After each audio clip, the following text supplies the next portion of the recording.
Esse é o Ancapso e nós vamos falar agora sobre a situação na Ucrânia. Hoje, dia 25 de abril, são 8 horas da manhã aqui no Rio de Janeiro, 2 horas da tarde lá em Kiev, no momento que eu gravo esse vídeo.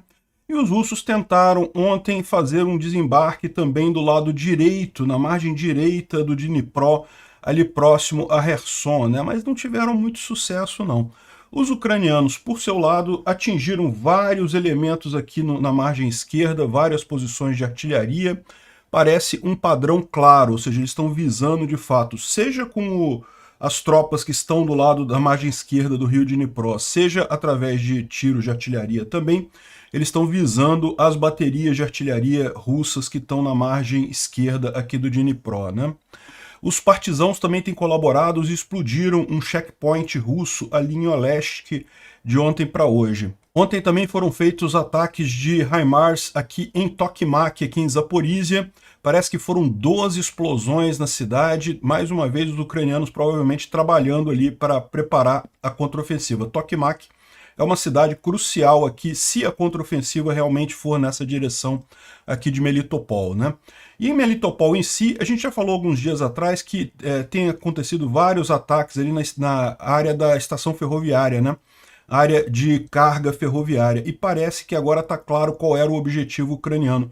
Eles destruíram a subestação que tinha ali, de forma que a tração elétrica nos trens da região toda aqui de Zaporizhia está comprometida, ou seja, os russos não conseguem usar mais as locomotivas elétricas, que são as mais usadas na Ucrânia, então eles estão tendo que tirar locomotivas antigas a diesel para fazer o transporte. Isso está prejudicando bastante a logística russa ali, né?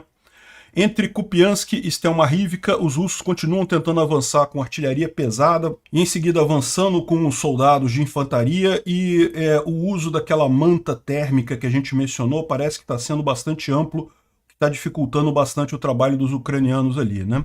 Em Bakhmut, pelo segundo dia, os russos não conseguem avançar na cidade, e os ucranianos estão fazendo um contra-ataque para retomar a estação de trem lá da cidade, né?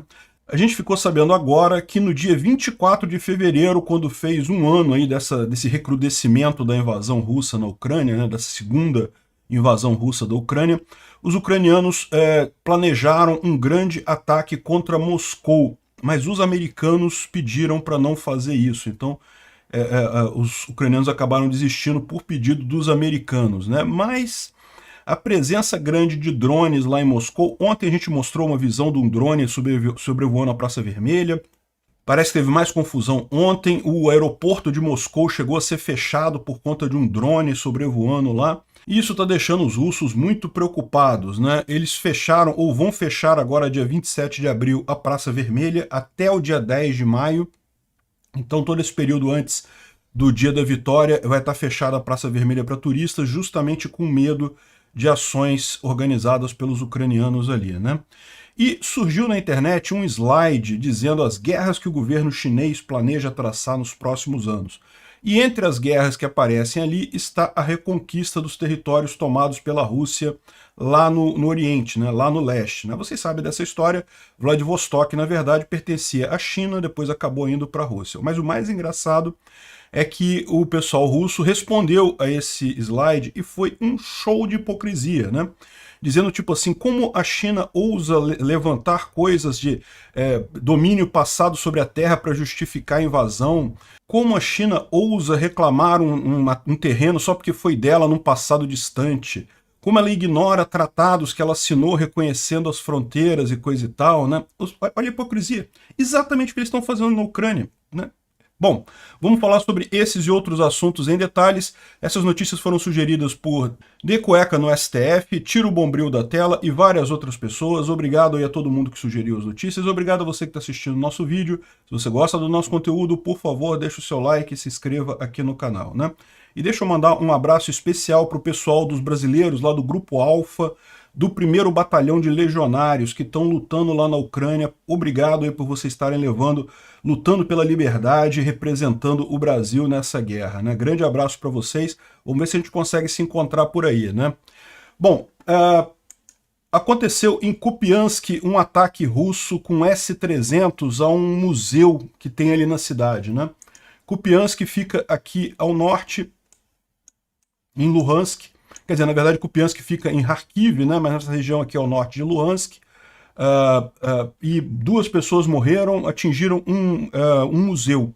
Não tinha nada lá, realmente mais uma barbaridade russa, sem tamanho nenhum e sem nenhuma necessidade, um alvo civil, sem nenhum propósito, né?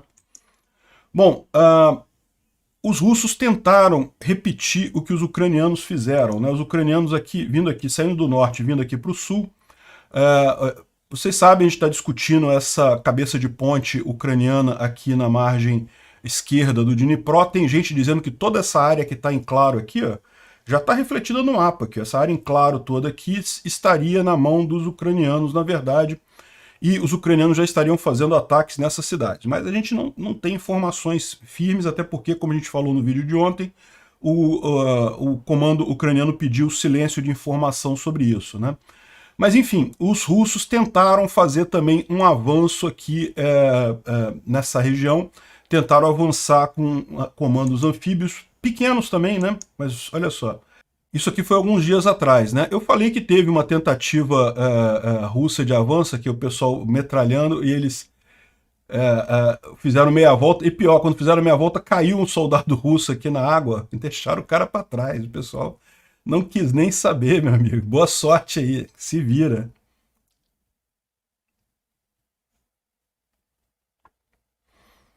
Os ucranianos ainda fizeram um bombardeio ali na região e um barquinho fugiu rápido.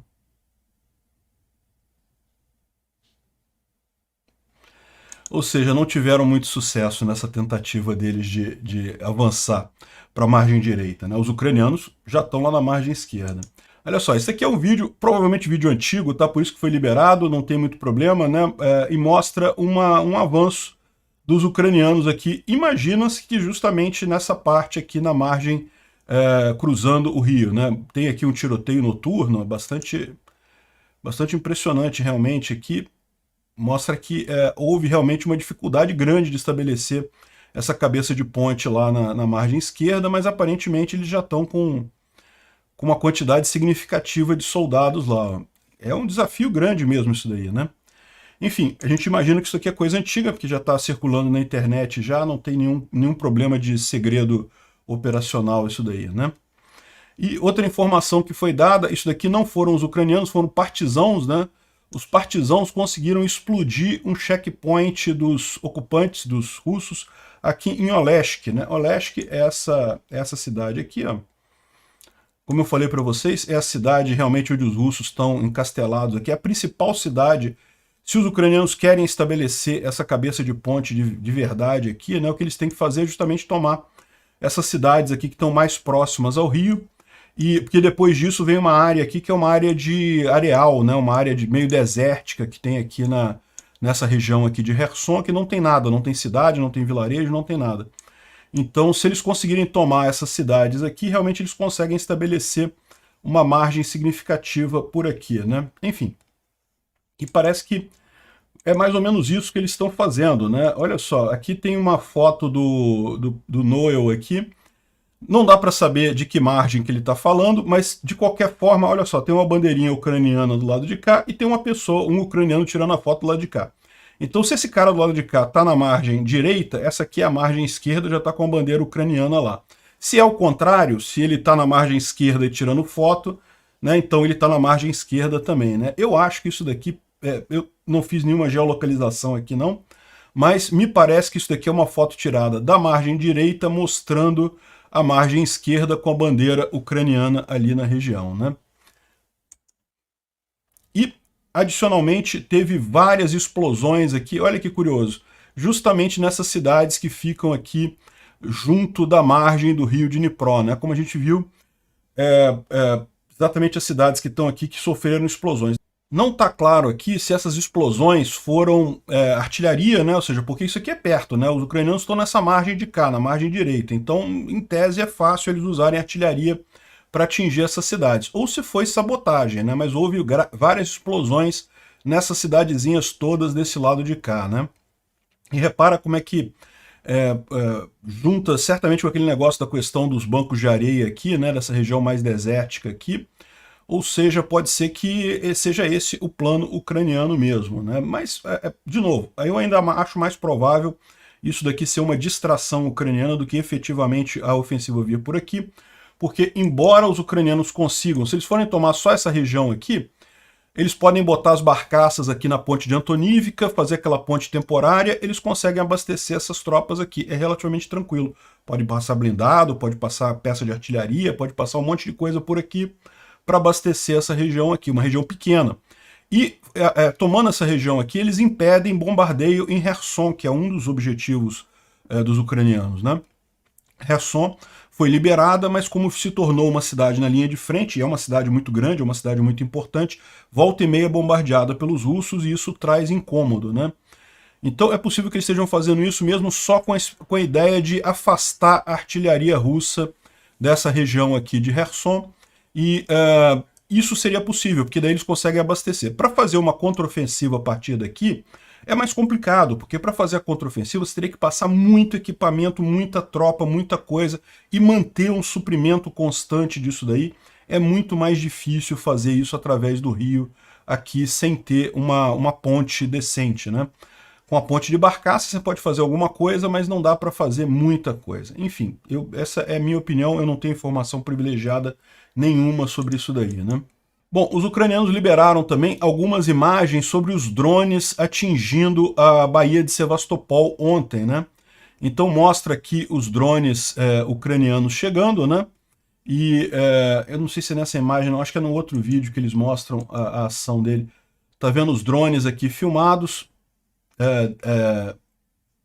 passando pela Baía de Sevastopol. Os ocupantes dizem que a explosão aconteceu fora da Baía, mas é uma mentira. Ele fala que explodiu exatamente em Strelkova Bay, onde tem um monte de navios russos ali, né? Só que, olha só, eu procurei essa coisa aqui, o que eu achei mais próximo é isso daqui, ó.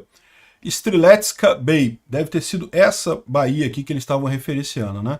E de fato não é a baía de Sevastopol, né? Mas é próximo aqui e é bem possível. Essas baías todas aqui são usadas também como portos, né? Como local para manter navios, então é possível que seja isso daí que eles estão se referindo. Então é possível que seja isso que eles estão se referindo ali como Strelkova Bay, né? E o tempo todo cheio de helicóptero agora lá na Crimeia. O pessoal está apavorado com isso o tempo todo agora. E só o fato de ter obrigado os russos a prestarem atenção já é um ganho para os ucranianos isso, mesmo que não tenha destruído nenhum navio, né? A gente não sabe, né? Teve aquela explosão grande, se destruíram alguma coisa ou não, a gente não está sabendo. Mas tudo indica então que foi mesmo aqui em Sevastopol, mas foi nessa baía aqui ao lado, não na baía de Sevastopol em si, né? Bom, de ontem para hoje parece que teve 12 chegadas de HIMARS lá em Tokmak. Tokmak é essa cidade aqui em Zaporíjia. A gente mencionou aqui, né? É uma cidade que é crucial para os russos fazem tem uma grande base aqui, e principalmente, como a gente explicou já em outros vídeos, aqui ó, você tem esse grande rio aqui, ó, que seria um obstáculo para os ucranianos, né? Os ucranianos, a ideia deles é avançar a partir daqui, então esse rio que está aqui não tem problema, porque ele é um rio no sentido do avanço, então você vai seguir pelas margens dele. Agora, esse rio aqui é mais complicado, porque ele justamente corta uma possível área de avanço ucraniano aqui, e a ideia dos ucranianos é justamente tomar Tokmak, porque ali tem várias pontes que fazem a passagem desse rio aqui, né? Enfim, de novo, tudo isso é especulação nossa, tá? Ninguém sabe se realmente vai ser isso daqui, mas evidentemente os ucranianos têm usado muitos HIMARS aqui em Tokmak justamente para diminuir as defesas russas aqui na região, né? E Melitopol também, com muita frequência, é alvo de ataques.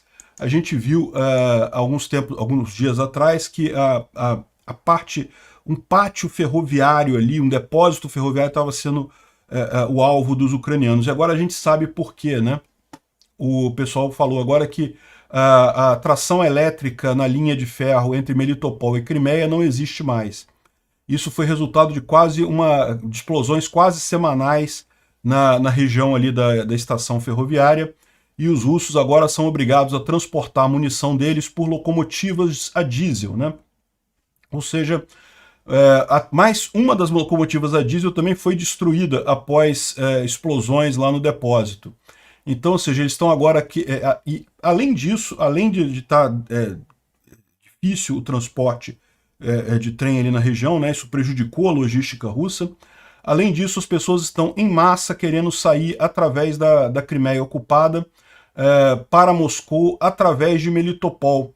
Então, ou seja, na verdade, a gente mencionou, né, que tinha muito trânsito aqui de Zaporísia em direção à Crimeia, mas parece que também tem o pessoal da Crimeia que está vindo para cá para passar por Moscou, ao invés de passar pela ponte da Crimeia, que está muito difícil de passar, né? Já foi reaberta, em tese já tem tráfego aqui, já pode passar pela ponte da Crimeia, mas eles estão sendo tão rigorosos na inspeção de carros e caminhões que diz que tem engarrafamentos enormes aqui.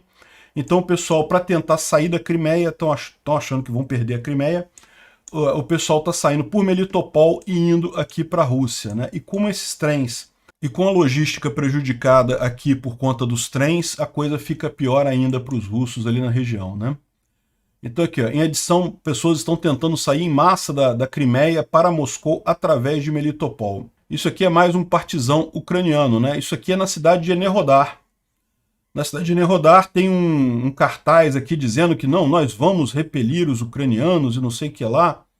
E, enfim, e o cara tá indo aqui, tá arrancando o cartaz dizendo isso, né? Aqui, ó, a tradução. Nossos valorosos guerreiros estão lutando uma luta muito forte contra os neonazis ucranianos em todas as frentes e coisa e tal. E o rapaz lá, o partizão, foi lá e arrancou isso daí. Enerhodar, vocês sabem, é essa cidade aqui, que é a cidade que, em tese, moram os trabalhadores da usina nuclear de Zaporísia, né? Então é uma área controlada pelos russos, aquilo ali, né? Bom, o Anton Gerashenko trouxe aqui uma imagem que, segundo estão dizendo, é como os russos estão segurando as bombas nos bombardeios dele, nos jatos dele, né? Se realmente é dessa forma que eles estão fazendo, não é estranho cair bomba em Belgorod ao invés dela chegar no limite, né? Chegar em Kharkiv, como eles pretendiam, né? Se eles estão fazendo esse tipo de gambiarra para colocar a bomba, realmente não é estranho. E olha aqui, isso é justamente a tal da FAB 500 com asas, tá vendo aqui? Essa é aquela bomba que caiu lá em Belgorod, que deveria armar aqui as asas dela embaixo para ela planar até Kharkiv, e não funcionou, mas com esse grau de gambiarra, né, não é estranho que tenham falhado. O canal Reporting from Ukraine está falando que já aconteceram várias brigas aqui na linha de frente aqui em Zaporísia.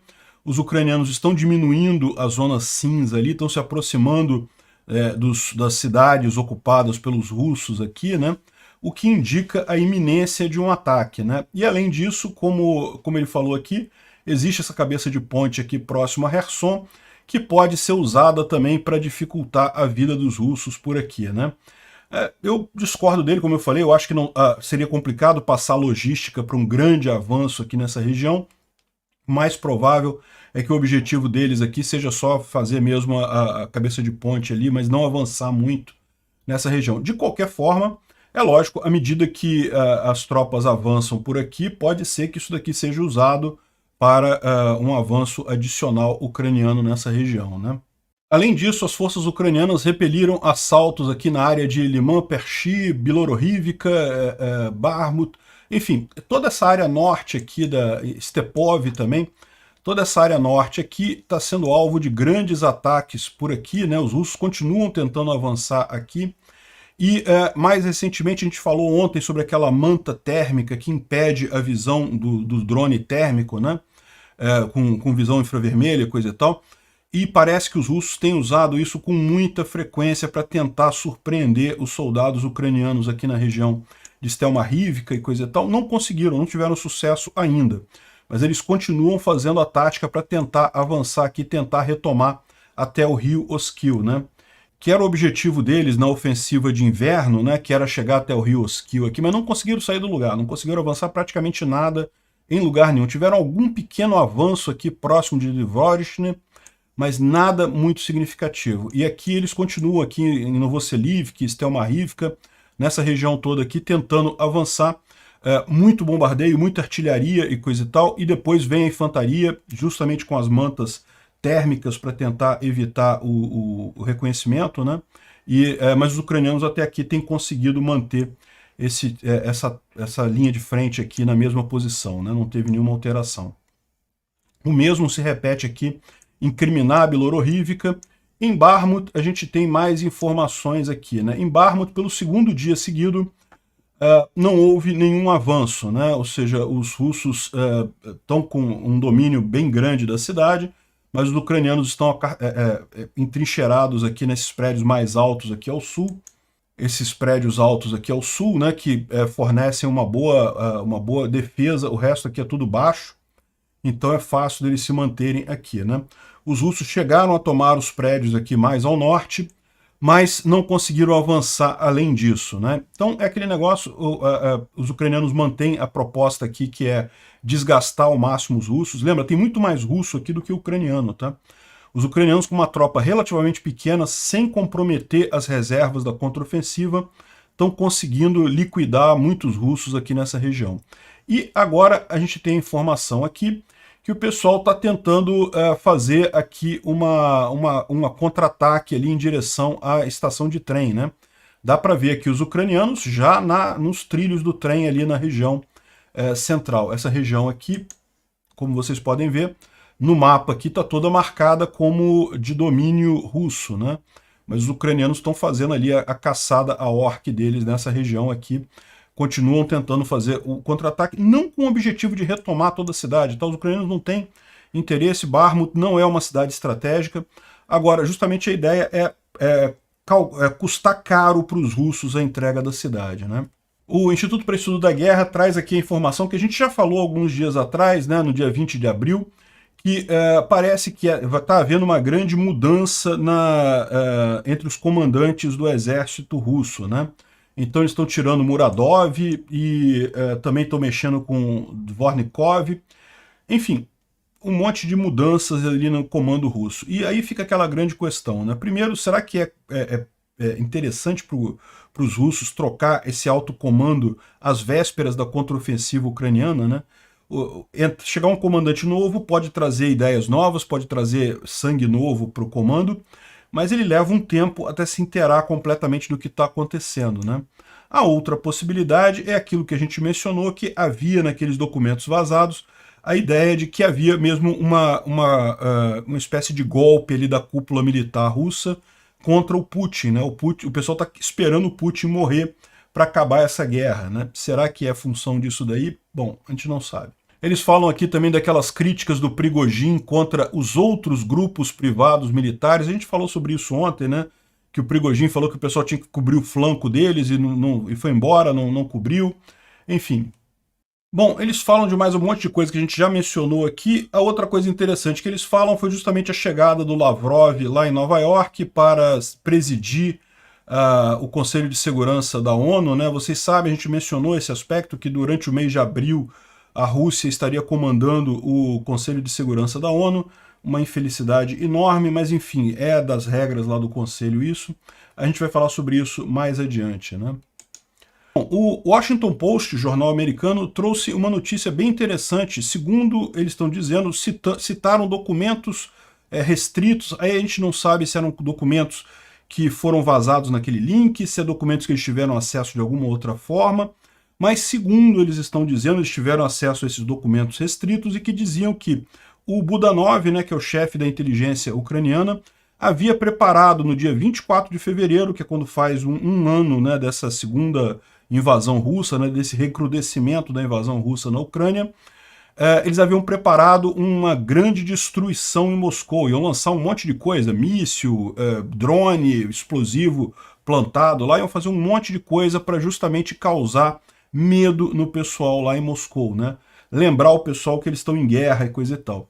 Mas parece que os Estados Unidos pediram para ele abandonar o plano, então esse plano foi abandonado coisa de dias antes da execução dele lá no dia 24 de fevereiro, né? Enfim, não sei qual foi a base, não sei nem se isso aí é verdade, pode ser que não, né? E inclusive, segundo eles estão dizendo aqui, o Budanov concordou em atrasar o plano. Não encerrar o plano, atrasar o plano. E aí fica a grande questão, né? Porque a gente sabe que dia 9 de maio agora tem o grande desfile ali na Praça Vermelha. É verdade que vai estar todo o exército russo em prontidão e coisa e tal, esperando um ataque nesse momento. Se os ucranianos conseguirem fazer alguma coisa, por menor que seja, seria um impacto enorme, né? E parece que os russos estão preocupados com isso. Isso daqui é o Vnukovo, que é o aeroporto de Moscou, né? Que estava fechado, fechou ontem por várias horas devido a um drone desconhecido que estava sobrevoando o aeroporto, né? E aí, de novo, se chegou um drone ucraniano, mesmo que não seja um drone grande, uma coisa que cause muito dano, mas chegou até Moscou, né? Chegou até o aeroporto de Moscou, sinal que passou por todas aquelas baterias antiaéreas, aquele negócio todo de defesa antiaérea russa, chegou até o aeroporto. Se conseguiram chegar aqui no aeroporto, né, a Praça Vermelha é logo aqui, ó, logo aqui um pouquinho mais adiante, aqui, Praça Vermelha está aqui, Catedral de São Basílico, o Kremlin, enfim, se chegou até aqui para chegar ali não faz muita diferença não, né?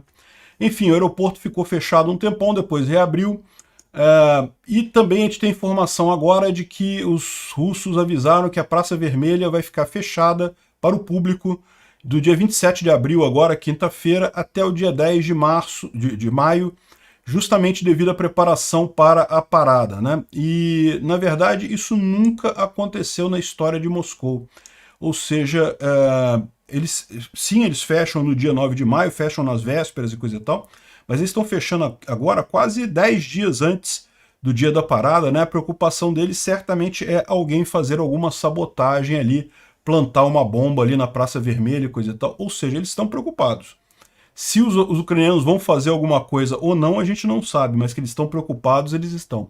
Lembra que ontem também a gente mostrou um vídeo, né, de um dronezinho sobrevoando a Praça Vermelha ali. Eu falei para vocês que não dava para saber, de repente aquilo ali era coisa antiga e coisa e tal, mas claramente dava para ver um drone sobrevoando a Praça Vermelha. No mínimo, uma ameaça tinha ali, né? Bom, ontem a gente falou sobre um embaixador chinês lá na França que falou algumas besteiras do tipo que não, que a União Soviética era um país só, que as repúblicas que se separaram da União Soviética, que a Rússia tem direito de soberania sobre elas, falou sobre os países bálticos, né, sobre a Letônia, a Estônia, a Lituânia, a Ucrânia e vários outros países também que se desmembraram da União Soviética, né? Mas repara que foi a palavra do embaixador chinês na França. Isso causou, como eu falei ontem, uma reação muito grande, muita gente criticando o que ele disse. E o próprio governo chinês emitiu uma declaração aqui falando que aquela frase que ele mencionou era uma opinião pessoal do embaixador, não refletia a opinião do governo chinês, não é a oposição oficial do governo chinês, o governo chinês reconhece a soberania da Ucrânia, da Estônia, coisa e tal, para você ver. Eles foram a ponto de, como o governo chinês está preocupado em não dar margem para esse tipo de coisa, né? Falou que reconhece a soberania, coisa e tal, da Ucrânia, enfim, olha a preocupação do cara. O cara falou uma merda daquela, que é uma merda que muita gente pensa, até alguns aqui no Brasil, e o governo chinês rapidamente voltou atrás, né? E por falar em relação China-Rússia, ontem estava circulando esse slide aqui, né? Que seria um slide de uma apresentação falando das futuras guerras da China, né? E é lógico que a gente não sabe se isso daqui é alguma coisa oficial, se é só uma brincadeirinha, pode ser totalmente falso, né? A Jennifer Zheng, ela é uma refugiada chinesa nos Estados Unidos, né? Ela era daquele movimento Falun Gong, não sei se vocês sabem, é uma espécie de religião, não é bem religião, é um movimento espiritual lá na China, e que é perseguido pelo governo chinês, então ela acabou se refugiando nos Estados Unidos, mas ela tem muito contato com o pessoal lá na China, e ela que trouxe isso daqui, né? E aqui fala as futuras guerras do governo chinês, falando que a guerra do Taiwan, a reunificação com Taiwan, o sul da China, o sul do Tibete. O que é sul do Tibete? É a Índia, é aquelas áreas na Índia que a China diz que tem direito, né? Enfim, as ilhas que ele disputa com o Japão, reunificação com a Mongólia exterior. Olha que coisa, né? Se você pegar aqui o mapa, a Mongólia está aqui, essa região aqui, ó, que é um estado chinês, tá vendo? É Mongólia interior, ou seja, o que eles estão falando aqui? Que eles querem tomar a Mongólia exterior, ou seja, o país da Mongólia mesmo, né? Enfim, eu acho que esse slide aqui está realmente muito exagerado, mas enfim. E aqui, a Sexta Guerra, que seria travada entre 2055 e 2060, seria a reclamação do território ocupado pela Rússia, né? E aí, de novo, a gente vem aquela história, eu já falei isso para vocês, que essa área toda aqui de Vladivostok, né, era uma província chinesa, Heinemann, alguma coisa assim, enfim, foi invadida pelos soviéticos já há bastante tempo, coisa e tal. A China reconhece fronteira e coisa e tal, mas, né, os chineses, agora sabendo que a Rússia está fraca pra caramba, custa nada a China retomar essa área aqui que já foi dela no passado. Mas até aqui, olha só, esse slide aqui, eu sinceramente, é um slide solto, você não sabe o contexto disso, pode ser até uma piada de alguém, né? Então não dá para fazer muita coisa. Mas, olha só, a televisão russa resolveu responder. E respondeu da pior maneira, da maneira mais hipócrita possível, né? Dizendo que, não, a China é melhor não mexer com isso, porque afinal ela conhece a lei internacional, ela reconheceu as fronteiras, não dá para trazer esse negócio do fato daquela área ter pertencido à China muito no passado, isso não é justificativa para a China querer tomar aquela área. Caramba, os caras falaram, né, reclamando da China que, aqui, ó, se a China começar a mencionar direitos históricos desse tipo de coisa, é um absurdo, não pode ser, não tem como fazer esse tipo de coisa, nós vamos responder e coisa e tal. Só que aí, olha a hipocrisia desse pessoal, porque justamente estão invadindo a Ucrânia dizendo que não, porque a Ucrânia historicamente, a Crimeia historicamente é da Rússia, não sei o que lá, foi da Rússia.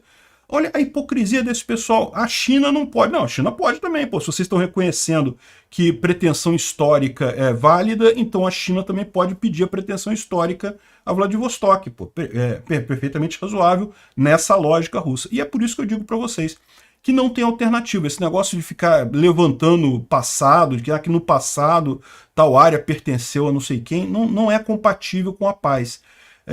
No passado já foi uma confusão danada, principalmente ali na região central e leste da Europa, o que já teve de invasão, ida e vinda e coisa e tal. Enfim, ficar mexendo com o passado não é justificável. O fato, outra coisa que ele fala aqui, não, porque a China reconheceu as fronteiras ali da região, já em vários tratados e coisa e tal, é como a Rússia reconheceu as fronteiras da Ucrânia no Memorando de Budapeste em 94, em vários outros tratados, se comprometeu a não avançar também no Acordo de Minsk, ou seja, né, a Rússia também está rompendo um monte de tratado, né? É um absurdo esse tipo de coisa. Só mostra a hipocrisia desse pessoal, né? Bom, saiu um videozinho para crianças ensinando como invadir um prédio, né? Como jogar granada e coisa e tal, como é que você faz para jogar granada e invadir o prédio. Bem, o curioso dessa história, né, é justamente fazer um vídeo para criança ensinando essas coisas, né? Realmente o pessoal na Rússia está meio que no desespero. Daqui a pouco vão começar a criar batalhões infantis lá no exército russo, pelo visto, né? Bom, o Lavrov foi lá na ONU, né, em Nova York, discursou lá no Comitê de Segurança da ONU, porque neste momento o Comitê de Segurança da ONU é presidido pela Rússia, e daí ele falou aquela baboseira toda de que não, a Rússia tem direito à Ucrânia, que não sei o que lá, que eles estão na verdade expulsando os nazistas da Ucrânia, aquela lorota toda que vocês já conhecem, não vou repetir aqui. O Guterres, né, criticou ele, mas criticou de uma forma muito leve, eu achei, né? Ele disse que a invasão da Ucrânia em Moscou está causando enorme sofrimento e devastação ao país e ao povo, e o deslocamento econômico global desencadeado pela pandemia está piorando devido a essa ação russa. Eu achei uma crítica muito leve. O Guterres está praticamente vestindo um uniforme russo indo lutar lá a favor dos russos lá na Ucrânia. Agora, eu gostei do discurso do cara do Equador. O Equador foi bem duro, falou umas verdades muito sérias lá, que é um absurdo a Rússia estar presidindo esse Conselho de Segurança da ONU, porque é um país agressor, um país que está violando a própria Constituição da ONU, o próprio contrato da ONU lá, né? Ou seja, é um absurdo estar presidindo esse conselho, e pediu que a Rússia imediatamente tire todas as suas tropas do território ucraniano, retorne todos os territórios ocupados na Ucrânia em prol da paz, em prol da decência da própria ONU. Achei muito bom o discurso do Equador. Para você ver como um país não precisa ser grande, não precisa ser significativo para fazer a diferença na guerra. Basta estar do lado certo. O Lula poderia ter feito uma diferença enorme nessa guerra simplesmente se posicionando do lado certo. Aliás, Bolsonaro também podia ter feito isso. Um absurdo esses caras estarem aqui no Brasil ainda com essa ideia de mas a Rússia é muito forte, a gente não pode querer brigar contra a Rússia porque a Rússia é forte. Coisa nenhuma, o que é certo, o que é errado. E não, a Rússia não é tão forte quanto esse pessoal pensa não, né? E bom, para terminar, mais uma consequência ruim aqui para o Brasil. A Antonov ucraniana estava sondando o Brasil para produzir aviões. Vocês sabem, a Antonov é uma empresa ucraniana com capacitação de produzir aviões enormes. Poderia ser um início de uma parceria aqui no Brasil para construir grandes aeronaves no Brasil. O Brasil já tem tecnologia, já tem até um nome no mercado de pequenas aeronaves, mas a gente não tem nenhuma fábrica de grandes aeronaves por aqui. Seria uma coisa extremamente interessante aqui no Brasil você ter essa parceria com a Antonov para a fabricação de aviões civis aqui no Brasil. Futuramente podia ser até outra coisa, mas a ideia deles era a fabricação de aviões civis aqui no Brasil. O Brasil, além de ter uma mão de obra considerada mais em conta no cenário mundial nessa área, tem também já toda a tecnologia, já tem todo um parque aeroespacial ali em São José dos Campos, que é muito valorizado, né? E a Antonov queria justamente trazer uma fábrica para cá. Os técnicos da Ucrânia estavam aqui conversando sobre isso no momento que o Lula deu aquelas declarações abobalhadas na China, falando aquele monte de merda sem sentido nenhum. E aí, o que aconteceu? Imediatamente eles desistiram do plano, ou seja, eles vieram aqui, vieram para conversar com o governo brasileiro, com o governo de São Paulo, com o governo do Tarcísio Freitas, para trazer essa fábrica para lá. Mas aí, em função das merdas que o Lula falou, acabaram voltando para a Ucrânia. Ou seja, o Lula foi à China, não trouxe absolutamente nada em termos de investimento para o Brasil. Ignora esse negócio de Shen vai fazer coisa no Brasil, esquece isso, isso é lorota, é propaganda. Não trouxe nada de lá, nenhum acordo significativo para o Brasil lá da China, falou um monte de merda apoiando China e Rússia, que estão quebradas economicamente, e com isso perdeu uma oportunidade de ouro de colocar uma tecnologia que realmente poderia fazer diferença aqui no Brasil com o apoio da Ucrânia. Obrigado por assistir o vídeo até o final. Além de curtir, compartilhar e se inscrever no canal, considere se tornar patrocinador com valores a partir de R$ 1,99. Clique no botão Seja Membro abaixo para saber as condições e vantagens de patrocinar o canal. Mais informações sobre o nosso projeto, visite nossos sites indicados na tela.